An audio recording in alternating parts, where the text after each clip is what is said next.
On n'attend pas d'être évalué à l'école pour savoir où on en est, pour savoir si on est bon. On s'évalue soi-même. Oh my God. When the east is in the house. Oh my God. When the east is in the house. Oh my God. Yo, aujourd'hui je vais te montrer comment progresser, peu importe la discipline, en 3 étapes. Alors là, le but c'est vraiment dans le cadre scolaire, comment se préparer pour une évaluation ou un examen. Alors, première étape, c'est j'apprends. Tu dois bouffer du cours. Moi, je te conseille de commencer avec des vidéos en te rappelant que les vidéos ne suffisent pas.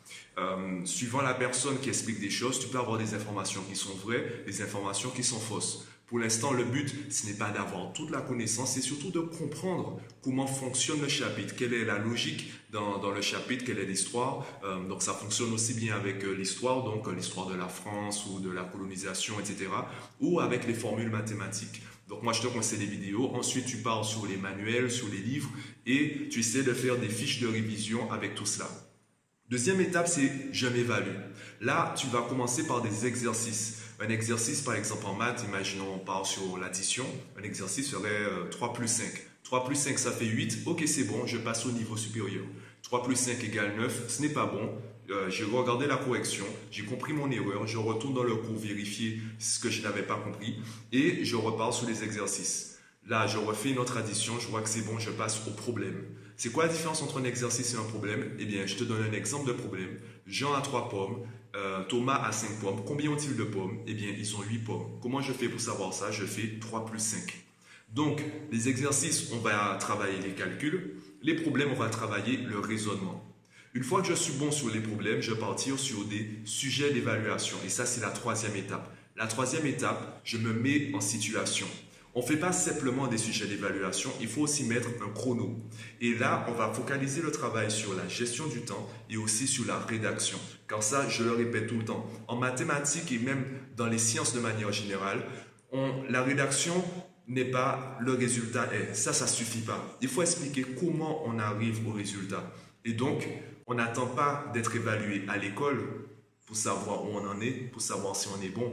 On s'évalue soi-même. Je prendrai l'exemple du sport. Imaginons que tu souhaites faire des compétitions au 100 mètres en athlétisme.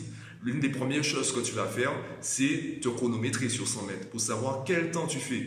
Et à partir de là, tu sauras quoi faire pour améliorer ton temps. Est-ce que ton temps est bon? Est-ce qu'il n'est pas bon? S'il n'est pas bon, pourquoi il n'est pas bon? Qu'est-ce que tu dois améliorer? Est-ce que c'est la vitesse? Est-ce que c'est ta gestuelle? Est-ce que c'est ton départ? Est-ce que c'est l'arrivée? Etc.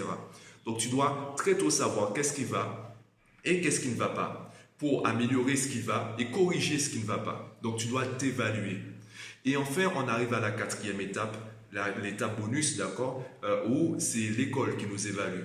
Et là, en fait, on va simplement travailler le repos.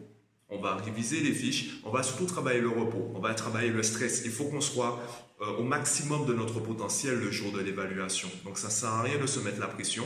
On a déjà fourni le travail et là on est là pour se reposer.